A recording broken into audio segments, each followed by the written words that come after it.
ladies and gentlemen, coming up in the Pink Clubhouse, we have lifestyle and wine connoisseur from the diverse pour, Miss Jasmine Calhoun.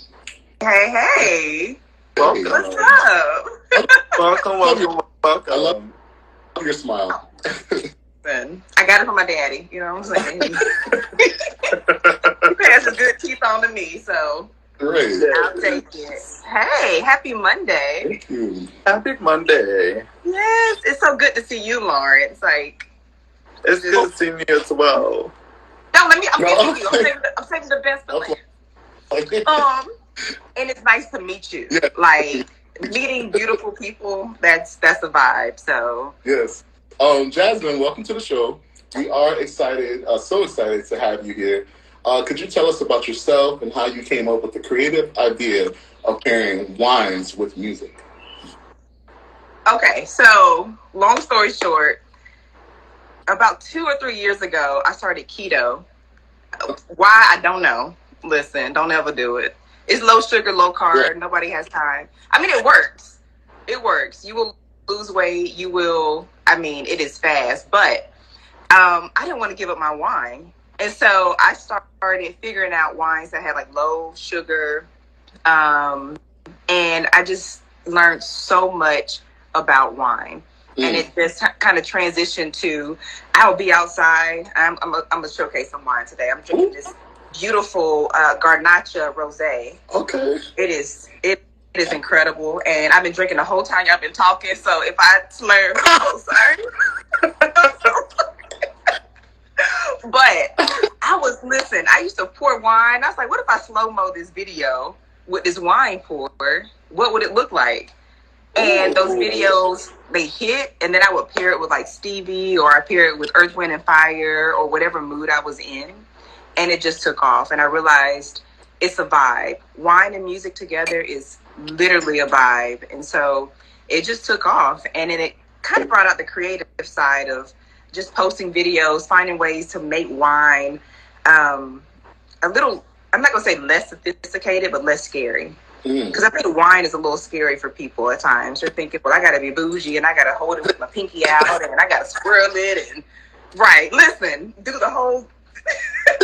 And you're like, but you don't, I mean, there's some things you need to do. You got to respect the wine and the vineyards.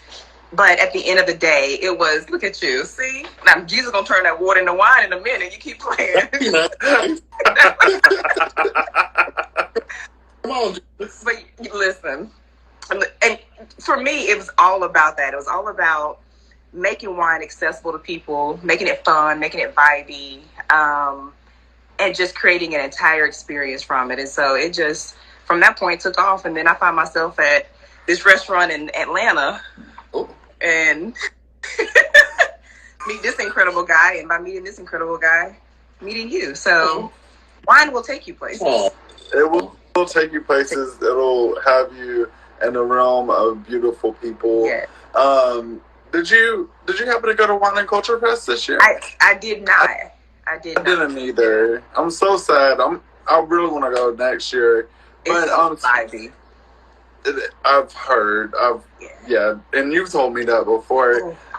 What are some of your favorite wine and non-wine brands? Well, it depends. So what I've kind of learned in the wine world is I like certain types of wine. I love Malbec.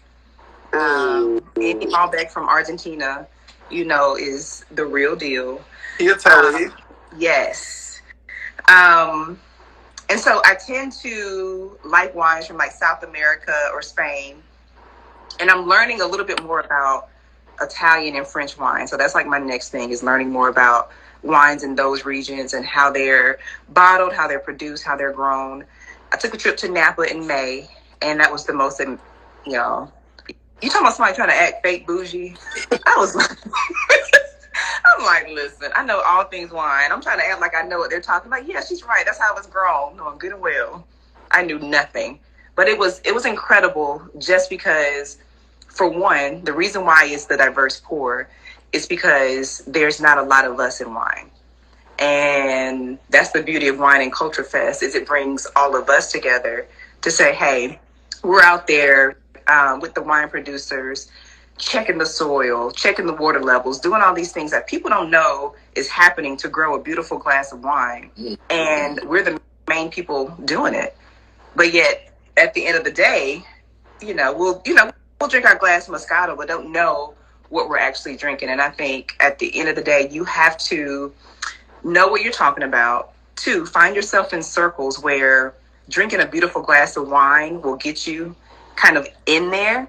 And if you can talk about that glass of wine, if you can swirl it like a pro, you may not know a thing. You may say Malbec and Malbec. You may pronounce it completely incorrect, but people don't know because so many people don't know about wine. And if you come in there as a person of color with a little bit of knowledge, I'm telling you, it will get you places you never thought you could go. Okay. So, it's incredible. I don't even know if I answered the question, but... You did. You spoke of your Napa trip. Did you get a chance to visit Brown Estate? I did. Oh, I did. They were literally my first stop. So they're downtown, and they have a vineyard, but apparently it's kind of hard to get to. So they don't really want you driving up the mountain to get to the vineyards because people have gotten lost. So we were on a discussion of what was your favorite wine and non-wine brands, and you were discussing you taking a trip down to downtown Napa, California, to visit Brown Estate. And what people, if you don't know, August is National Black Business Month, and Brown Estate is the first Black-owned winery in Napa, or is that in America? Period. Oh, that's a good question. I don't know. Okay. I don't know. You just drink the wine, Malloy. No. Leave the statistics up to everybody else. Yes. But yeah, no, they're incredible. They are incredible. They are. They have a subsidiary called House of Brown. And if you haven't tried their red blend, is that it will. Zinfandel? Actually, well, that Zinfandel, I don't know how we made it home. Oh yeah. Yeah. Their Zinfandel is litty. Okay. Zinfandel just by default is litty. But there's a Zinfandel. It's good. It's good. It's good. And about 2 minutes in,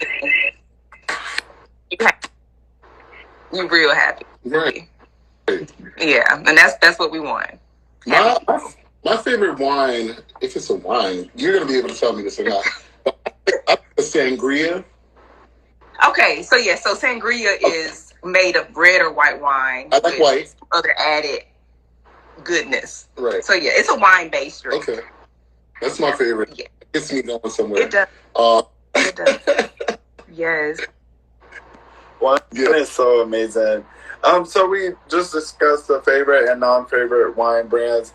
Did you also have a fascination for wine? And if not, when did you get started into it?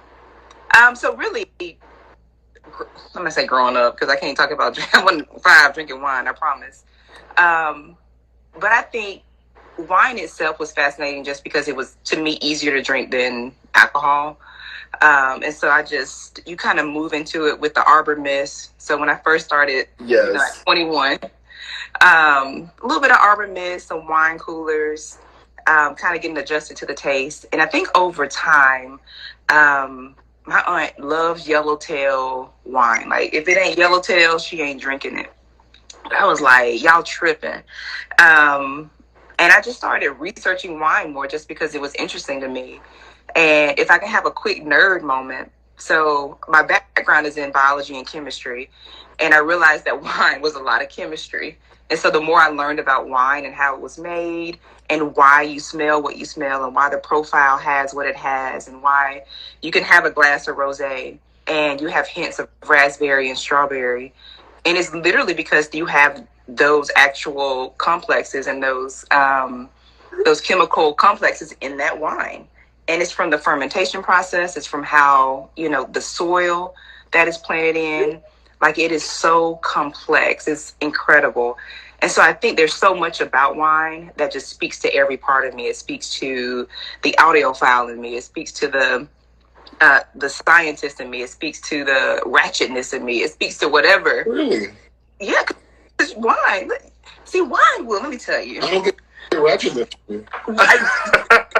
That's because I have to act sophisticated in case someone else watches this Instagram live and, you know, my career depends on it.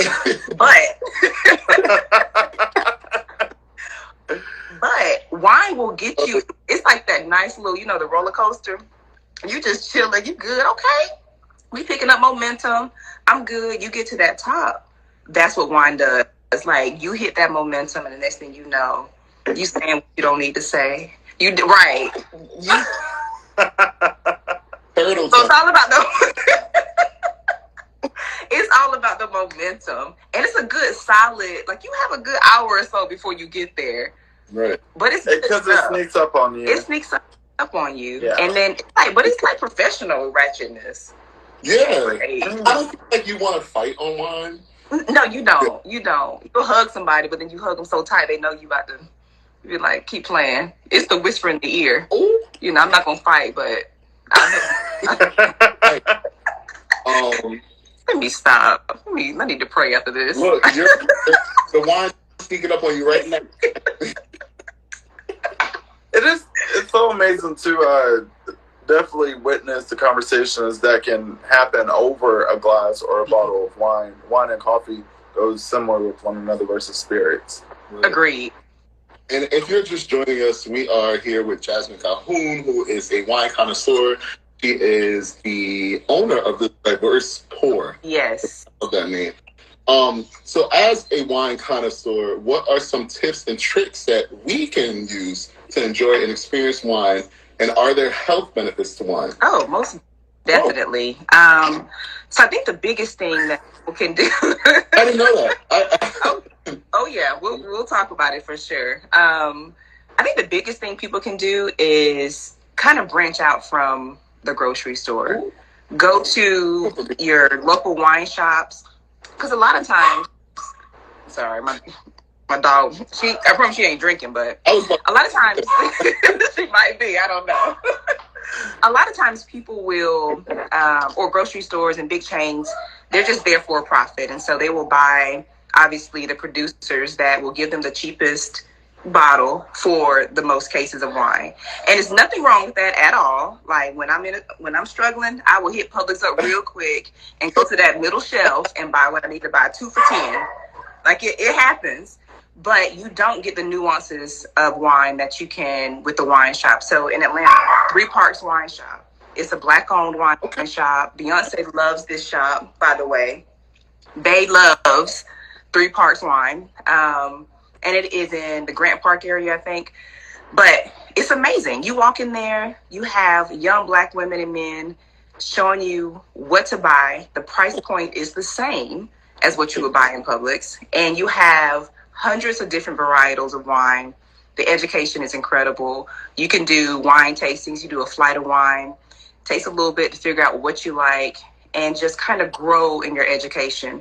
And it's not bougie. It's not sedity. It's, hey, I don't know anything about wine. Teach me what I need to know for the same price that you would literally pay for a bottle of wine in Publix. So branching out is probably the best advice I can give anybody. Okay. Now, when it comes to, I'm sorry.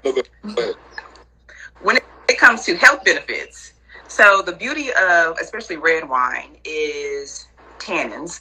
And so the skin of red wines has something called tannins, and they're polyphenols, which are basically chemical structures that honestly have health benefits. So they help lower cholesterol, help lower your heart rate.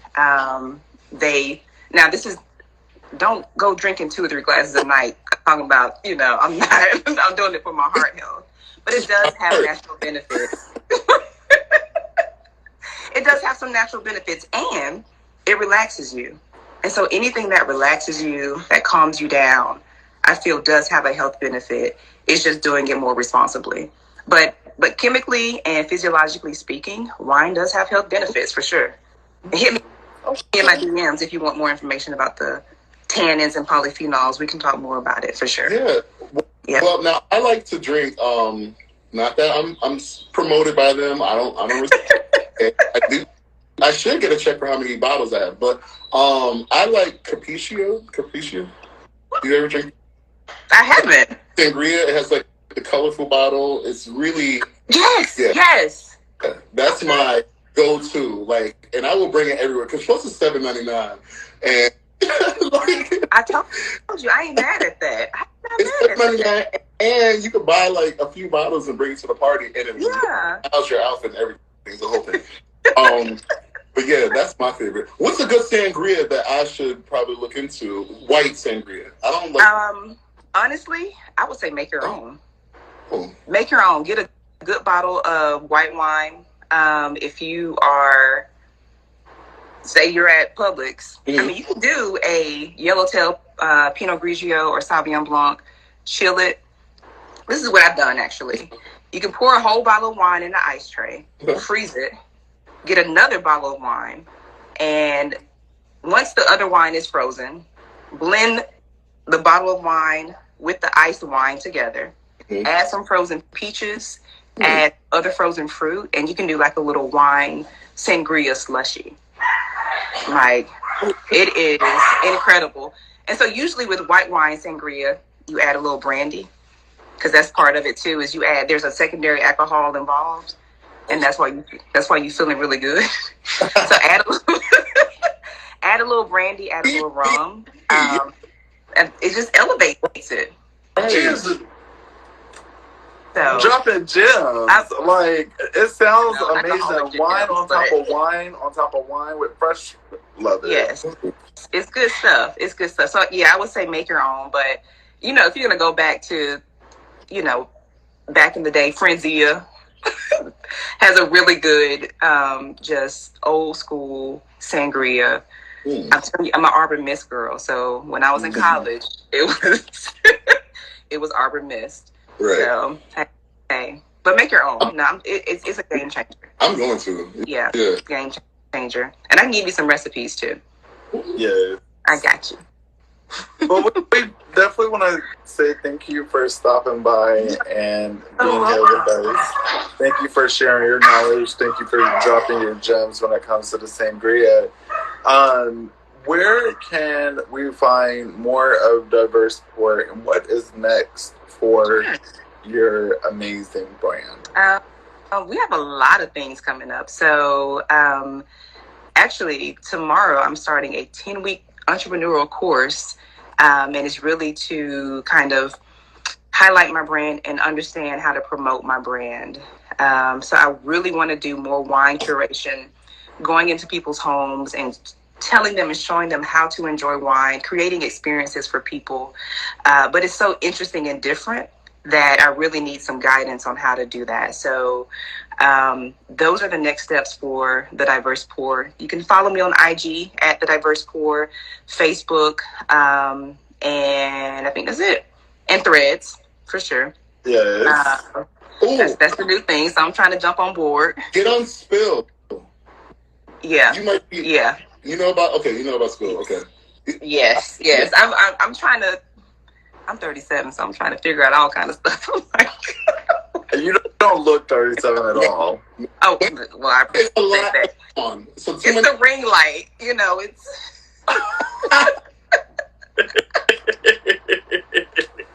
Well, definitely thank you so much for coming again. We look forward to having you again. Enjoy the rest of your wine on this beautiful evening. Yes. And we shall chat soon. Yes, we shall. All right. Cheers, guys. Thank you so much, Jasmine. Thank y'all. Bye.